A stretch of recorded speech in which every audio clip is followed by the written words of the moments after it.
मेरे प्यारे बच्चों, एक बार फिर से क्लास 9 में आप लोगों का स्वागत है। आज हम लोग क्लास 9 में पढ़ने जा रहे हैं, आपके गणित के चौथा चैप्टर को पढ़ने जा रहे हैं, जिसमें चौथा चैप्टर है आपका दो चरों वाले रैखिक समीकरण है। तो दो चरों वाले रैखिक समीकरण को शुरू करने से पहले आप लोगों को जानकारी दे दूं कि आज आपके क्लास में दो बच्चे मौजूद हैं। एक का नाम बहादुर है और दूसरा आपका दीनानाथ है। तो हम लोग अपने क्लास को शुरू करते हैं। क्या दीनानाथ, क्या बहादुर, क्लास स्टार्ट किया जाए? जी सर, क्लास स्टार्ट कीजिए। तो चलो हम लोग स्टार्ट करते हैं। Yes sir, yes sir. तो ये आपका दो चरों वाले रैखिक समीकरण में हम लोग सबसे पहले देखेंगे रैखिक समीकरण की परिभाषा क्या होती है और चरों की परिभाषा क्या होती है। तो इसको स्टार्ट करने से पहले हम लोग यह जान ले, कुछ बेसिक चीज़ हैं जिसको जानना ज़रूरी है कि यह चर क्या होता है, यह अचर क्या होता है। तो चर हम लोग किसको कहते हैं और अचर किसको कहते हैं? ठीक है दीनानाथ? यस सर, ठीक है, पढ़ाइए। तो चर हम लोग कहते हैं एक ऐसा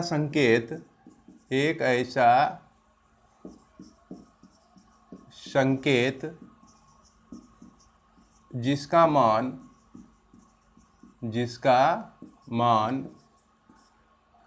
नियत नहीं होता है, अर्थात उसका मान क्या होता है? बदलते रहता है। उसे हम लोग चर कहते हैं। और अचर हम लोग किसको कहते हैं कि एक ऐसा संकेत जिसको इंग्लिश में सिंबल कहते हैं, जिसका मान जो है नियत होता है। क्या होता है? नियत होता है सर, नियत होता है। उसे अचर कहा जाता है। तो यहाँ पर देखिए, चर को हम लोग डिनोट करते हैं एक्स वाई जेड से, और भी बहुत सारे टर्म से डिनोट करते हैं, जैसे U, V, W, X, Y, Z, T. ये सब जो है आपका सिंबल होता है चर का, जिसका मान हमको पता नहीं होता है। क्या समझ में आ रहा है? यस सर, यस सर, आ रहा है। तो चलिए, अचर किसको हम लोग कहते हैं? जिसका मान जो है नियत होता है।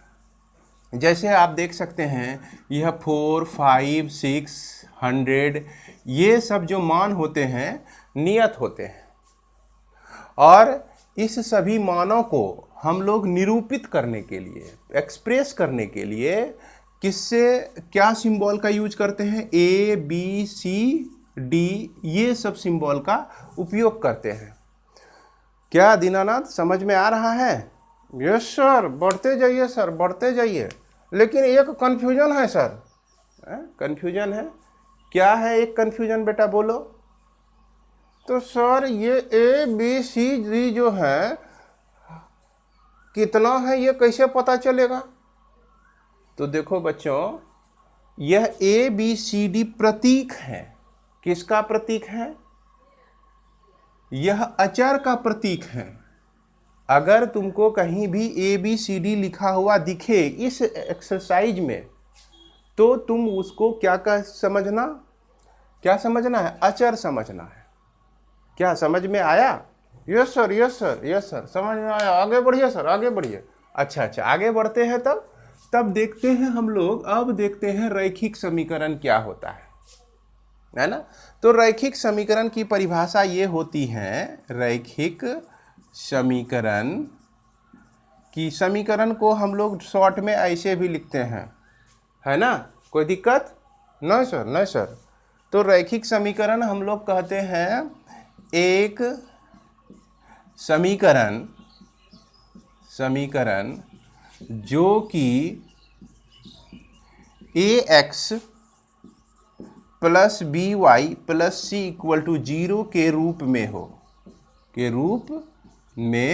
हो, उसे रैखिक समीकरण कहते हैं।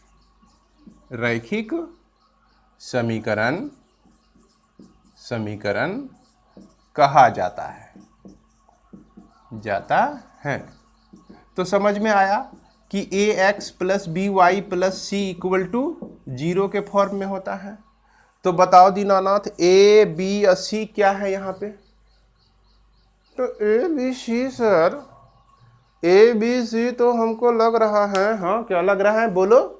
ए बी सी तो वो ए बी सी डी है sir, A B C D. अरे बुड़बक नहीं रे, ए बी सी डी कैसे हुआ? अभी तुमको तुरंत बताए ना, ए बी सी। हाँ सर समझ में आ गया सर, समझ में। ये ए बी सी जो है ना, अचर का प्रतीक है सर, अचर का प्रतीक है। ओ अच्छा, तो अब समझ में आ गया आप लोगों को ए बी सी क्या है? ये ए बी सी जो है अचर का प्रतीक होता है। अब जैसे देखिए, इसके एग्जाम्पल को हम लोग लेते हैं। यदि हम लिख दे, जैसे इसको मिटाते हैं बेटा, तुम लोग लिख लो। यस सर, लिखने दीजिए सर, लिखने दीजिए सर। ऐसा करते हैं ना कि जब आप बताइए रहे, रिकॉर्डिंग करिए रहे हैं, तो आप इसको मिटा दीजिए सर। हम लोग इसका स्क्रीनशॉट लेके लिख लेंगे सर। तो ठीक है, मैं मिटा देता हूँ, इसको मिटाता हूँ। आप लोग जो है इसका स्क्रीनशॉट लेके लिख लीजिएगा। तो अब हम लोग समझ गए, क्या समझे? रैखिक समीकरण समझ गए हैं सर, रैखिक समीकरण। अब इसको आगे बढ़ाइए सर। अच्छा, रैखिक समीकरण हम लोग समझ गए हैं। तो रैखिक समीकरण हम लोग जान रहे हैं, A X plus B Y plus C equal to 0 ये फॉर्म होता है। अब देखिए कि अगर हम 3x plus 2y plus 1 equal to 0 ले लें, तो इस दोनों को मिलाइए। ये दोनों का जो है फॉर्मेट जो है एक ही तरह का लग रहा है कि नहीं? यस सर, एक तरह का लग रहा है। अच्छा ये बताइए कि यहाँ पे x है तो यहाँ भी x है? जी सर। यहाँ पे y है तो यहाँ भी y है? जी सर। उसके बाद यहाँ पर c है तो c के जगह पे क्या है यहाँ पे? तो c के जगह पे सर यहाँ पे तो 1 है, यहाँ पर c है। इसका मतलब हुआ कि c बराबर 1 है। क्या समझ में आया? यस सर, समझ में आ गया सर। और आगे बढ़िए। उसके बाद देखिए, यहाँ b है और y के साथ यहाँ 2 है, तो यह b बराबर आपका 2b के जगह पे 2 को डाल दी, ठीक ना? उसके बाद देखिए यहाँ a है और यहाँ पर हम डाल दिए 3, तो ये a के जगह पे यहाँ पर 3 हो जाता है।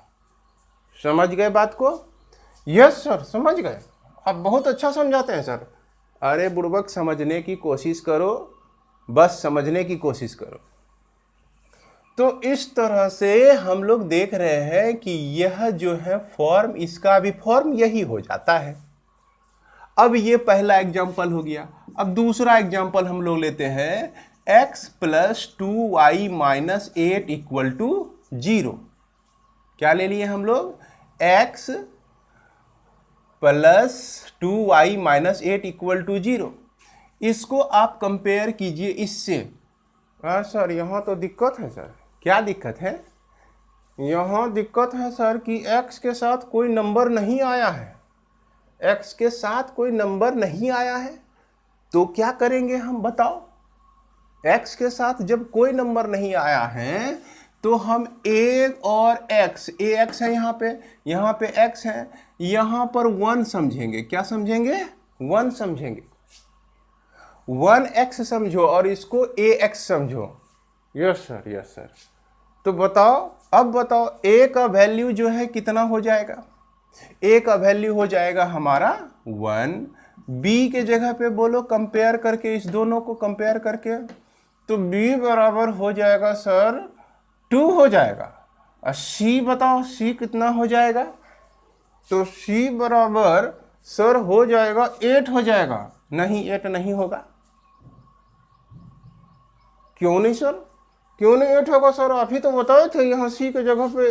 देखिए, आप देखिए बढ़िया से, c के जगह पे देखिए 8 है। हाँ है तो जरूर c के जगह पे 8, लेकिन 8 के पहले देखो कुछ सिंबल है।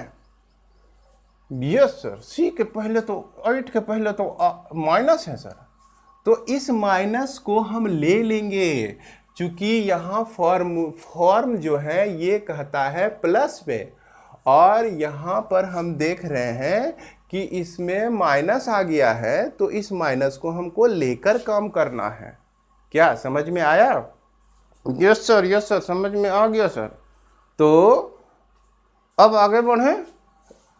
यस सर, तो ये आगे अब हम लोग बढ़ते हैं, देखते हैं तीसरा एग्जाम्पल देखते हैं। तीसरा एग्जाम्पल में मान लीजिए आपको x plus 4x plus 8 equal to 0 दिया गया है। तो अब यह रैखिक समीकरण है कि नहीं, इसके बारे में हमको सोचना है। तो यह भी आपका रैखिक समीकरण है, लेकिन यहाँ पे फिलहाल यह एक चर वाला रैखिक समीकरण है। कितना चर वाला है? एक चर वाला, क्योंकि इसमें सिर्फ एक x हमको दिख रहा है और y नहीं दिख रहा है। लेकिन अगर हम चाहें तो इसको दो चरों वालों में कन्वर्ट कर सकते हैं। तो कैसे कर सकते हैं इसको देखिए। जी सर, तो यह 4x लिखिए प्लस 0 इंटू वाई लिखिए, अब प्लस 8 इक्वल टू 0 लिख दीजिए आपको। हाँ सर, इसको लिखने से क्या फायदा होगा सर? लिखने से फायदा ये होगा कि यह जो आपका फॉर्म है यह लीनियर समीकरण के डेफिनेशन पे चला जाएगा। ओ, अब हमको समझ में आया सर कि आपके पास y नहीं था, तो आप क्या किए, y को 0 से गुना कर दिए। 0 से गुना करने से कोई भी संख्या 0 ही हो जाती है, इसीलिए यह और यह में कोई अंतर नहीं है। यही बात ना है सर? हाँ, यही बात है। इसमें और इसमें जो है कोई अंतर नहीं रह जाता है। तो इसलिए अगर हमको कहे कि a कितना है, तो a बराबर 4, उसके बाद कहे b कितना है, तो b बराबर 0, c कितना है, तो c बराबर 8। इस तरह से हम a b c का मान ज्ञात कर सकते हैं। यह तीसरा नंबर हो गया। अब चौथा नंबर एग्जाम्पल हम लोग लेते हैं। यदि तुम्हारा रहे कि 9y माइनस 8 इक्वल टू 0, इस तरह से रहे, तो बताओ इसमें क्या करोगे? कौन सा टर्म नहीं है? सर x वाला टर्म नहीं है इसमें। तो x वाला टर्म नहीं है तो कैसे हम x वाला टर्म को लाएंगे? तो वही करेंगे सर, 0 से गुना कर देंगे x को और लिख देंगे वहाँ पे। हाँ, बिल्कुल सही बात है। तो 0 से गुना करके x को लिख दिए हम, 0 से गुना करके x को लिख दिए तो कोई फर्क नहीं पड़ता है। उसके बाद प्लस 9y लिख दिए, माइनस 8 लिख दिए, इक्वल टू 0। अब बताइए कि a का वैल्यू क्या होगा? तो a का वैल्यू तो सर 0 होना चाहिए। हाँ ठीक है। b का वैल्यू तो सर 9 होना चाहिए। हाँ ठीक है। c का वैल्यू सर माइनस 8 होना चाहिए। हाँ, यह भी ठीक है। चलो बच्चों, अब आपको समझ में आ गया? यस सर, समझ में आ गया सर। अब आगे बढ़ाइए सर, बढ़ाइए। तो मेरे प्यारे बच्चों, तब ये समझने के बाद आप जो है डायरेक्ट प्रॉब्लम पे जा सकते हैं। एक्सरसाइज 4.1 बना सकते हैं। तो 4.1 बनाने से पहले क्या इसको तुम लोग लिख लोगे? यस सर, लिख लेते हैं सर, लिख लेते हैं। लिख लो जल्दी जल्दी। नहीं सर, मिटा दीजिए ना सर, हम लोग बाद में लिख लेंगे। यूट्यूब पे वीडियो आपका देख के लिख लेंगे सर। अच्छा ठीक है, मैं मिटा देता हूँ इसको।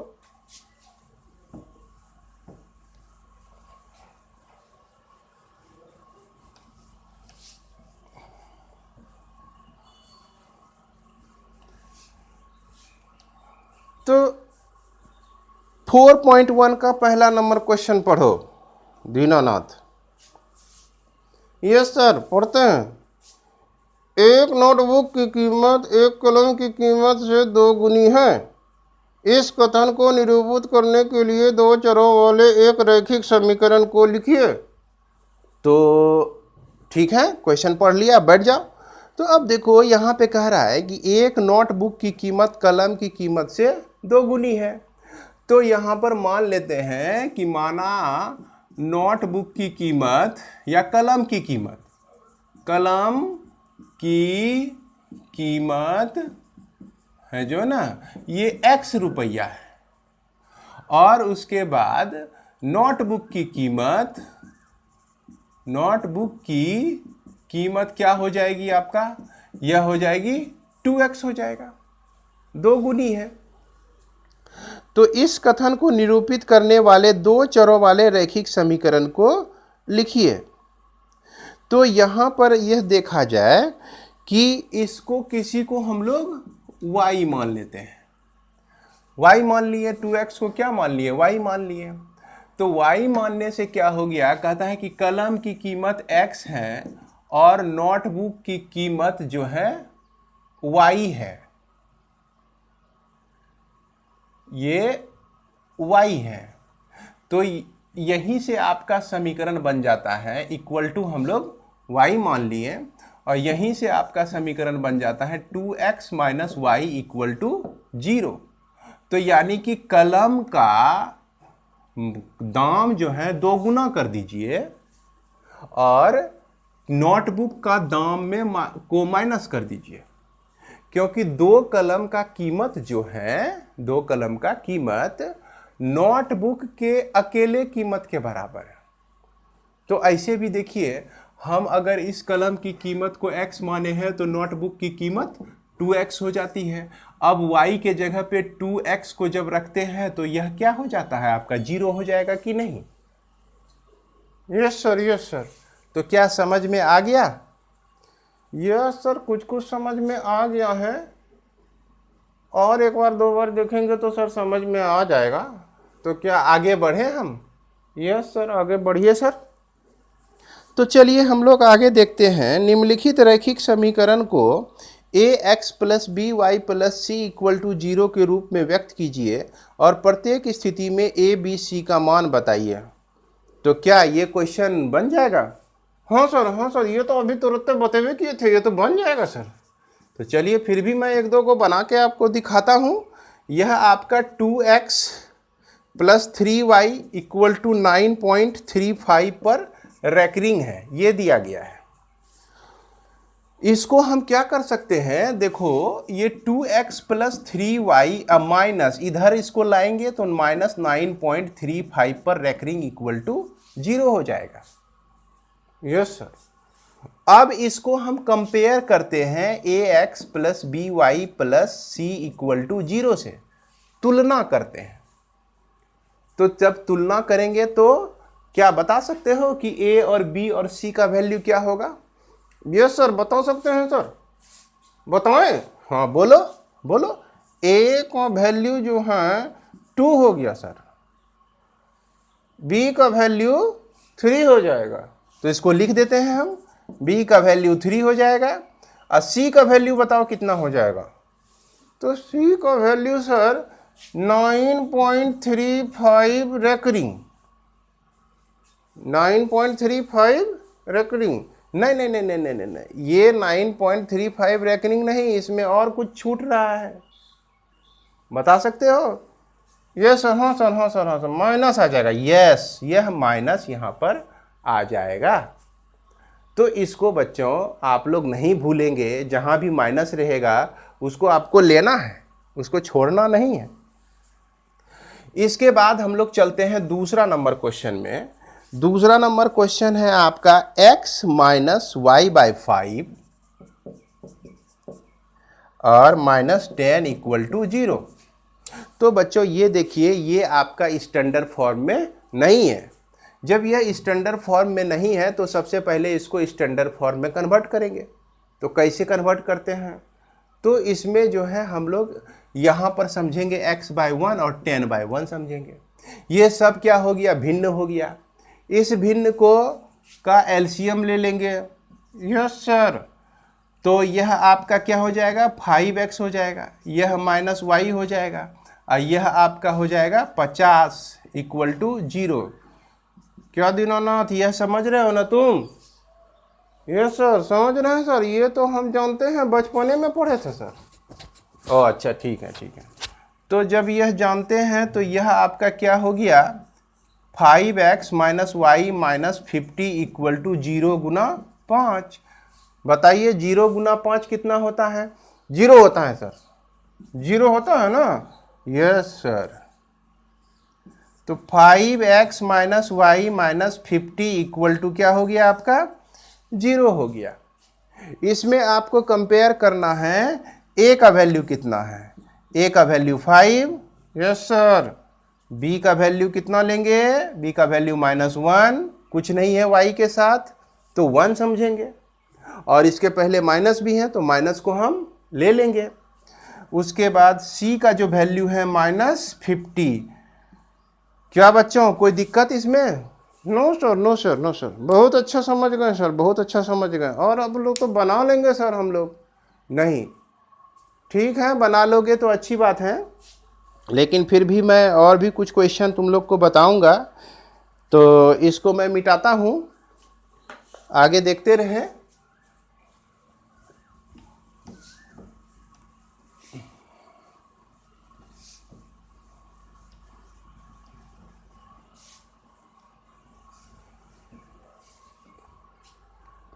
क्वेश्चन नंबर 3 आपका देखिए क्या दिया गया है।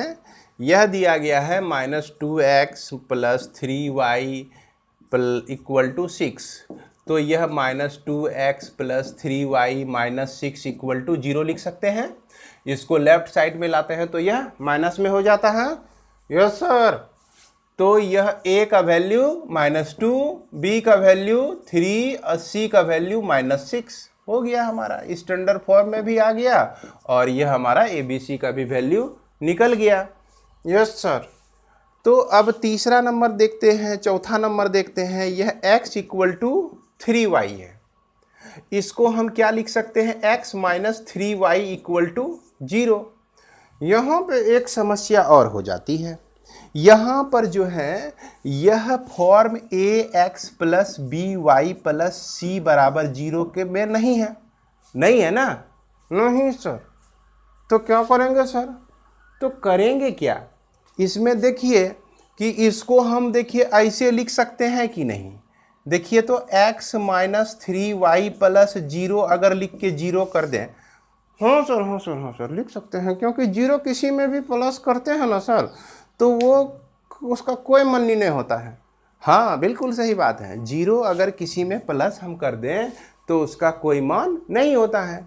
तो अब जो है इसको कंपेयर करते हैं। a का वैल्यू कुछ नहीं है यहाँ पे तो 1 लेंगे, b का वैल्यू -3 लेंगे और c का वैल्यू 0 हो जाएगा सर, 0। हाँ बिल्कुल 0 हो जाएगा। तो इस तरह से हम लोग ABC का भी वैल्यू निकाल सकते हैं। उसके बाद हम लोग चलते हैं क्वेश्चन नंबर 5 में।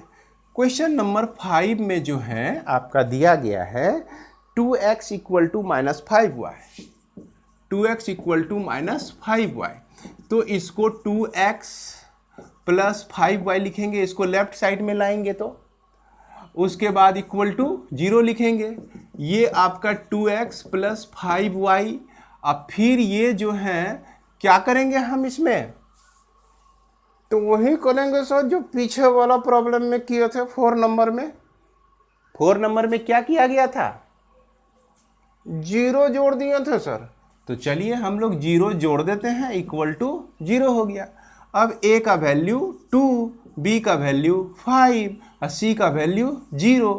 तो देखिए यह आपका स्टैंडर्ड फॉर्म में भी आ गया है ना, ax plus by plus c equal to 0, और ABC का भी मान हमारा निकल गया। Yes sir. उसके बाद हम लोग आगे देखते हैं 6 नंबर। 6 नंबर में आपका है 3x plus 2 equal to 0, 3x plus 2 equal to 0 ये दिया गया है। तो यह जो है स्टैंडर्ड फॉर्म में नहीं है, यह जो है एक चर वाला रैखिक समीकरण है कि नहीं? Yes sir. तो इसको हम लोग कैसे लिखेंगे? हाँ सर बताइए तो किए थे, इसको हम लोग लिखेंगे कैसे लिखेंगे बताइए? 3x लिख देंगे और क्या लिख देंगे 0 इंटू वाई लिख देंगे प्लस 2 लिख देंगे इक्वल टू 0 लिख देंगे, है ना, यही बात है ना। Yes sir. अब बताइए a का वैल्यू क्या होगा, b का वैल्यू क्या होगा, c का वैल्यू क्या होगा, चलिए आप ही को बताना है। तो यहाँ पे a का वैल्यू सर 3 हो जाएगा, b का वैल्यू सर 0 हो जाएगा, ठीक, मैं लिखते जा रहा हूँ, c का वैल्यू 2 हो जाएगा। तो इस तरह से हम a b c का भी वैल्यू निकाल सकते हैं। मुझे उम्मीद है कि यहाँ तक आप लोगों को समझ में आ गया होगा। इसके बाद हम लोग चलते हैं y माइनस 2 इक्वल टू 0। अगला समीकरण क्या है आपका, इक्वेशन क्या है, y माइनस 2 इक्वल टू 0। तो y माइनस 2 इक्वल टू 0 है, इसको लिख सकते हैं 0 into x plus y minus 2 equal to 0। क्या इसी तरह से नहीं लिख सकते हैं? यस सर, इसी तरह से लिख सकते हैं, क्योंकि यहाँ पे जो है x वाला टर्म नहीं है, 0 से मल्टीप्लाई करके लिख सकते हैं। हाँ बिल्कुल सही बात है, 0 से मल्टीप्लाई करके आप लिख सकते हैं। तो इसमें a का वैल्यू 0, b का वैल्यू 1 और c का वैल्यू -2। इस तरह से हम इसको सॉल्व कर सकते हैं, a b c का वैल्यू निकाल सकते हैं। उसके बाद रुको 2 मिनट रख दो साइलेंट करके।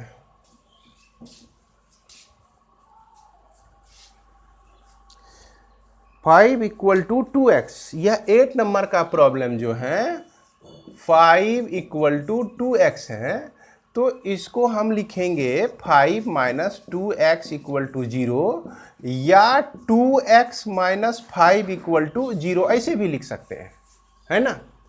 इसके बाद यह 2x plus 0 into y minus 5 equal to 0, a का वैल्यू 2, b का वैल्यू 0 और c का वैल्यू -5।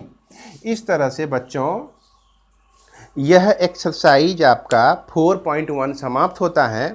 उम्मीद है कि आप लोगों को यह क्लास पसंद आया होगा और भी क्लास हम लोग का इसी तरह से जारी रहेगा। उम्मीद है कि आप लोगों को मज़ा भी आएगा पढ़ने में और इस चैनल में आपको बोरिंग फील नहीं होगी। तो अब इस क्लास को मैं यहीं समाप्त करता हूँ, फिर अगले वीडियो में हम लोग देखेंगे रैखिक समीकरण के हल को देखेंगे। तो फिलहाल धन्यवाद, खुश रहिए, मस्त रहिए।